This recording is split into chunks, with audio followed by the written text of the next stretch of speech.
Obviously, you know, this can be a somewhat dangerous activity depending on the kind of snake that you are handling. Why do you think that's proving to attract people? Are we going to see more of that kind of thing? I think it's always been this way. People do want a visceral experience of something beyond themselves. I think we all want to feel something. In my marriage, if it goes cold, it's not much of a marriage. I want to feel it. You know, I want to love my wife after 30 years. So I think it's the same way with God. We don't want to get into bed with God and face it a different direction. I mean, that's no relationship. So I do think always people have, well, I tell my students never to start with a generalization, but let me start with a generalization. I think people really do want visceral experiences. I mean, we were in Italy a few years back in Siena, and where did we go? We went to see Catherine of Siena's, you know, death place, and there was her finger.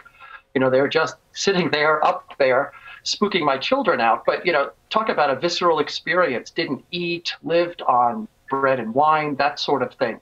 So I don't think it's a new experience, but I will say with Vincent that Pentecostalism is tapping into the desire for that face-to-face reality of God. Whether you think it's bogus or unintellectual, it provides that experience of God that I think is not just this generation, though maybe with 9/11, with 2008, there's really a particular need now in the numbness of the way this millennium has begun, the century has begun, to want something more direct.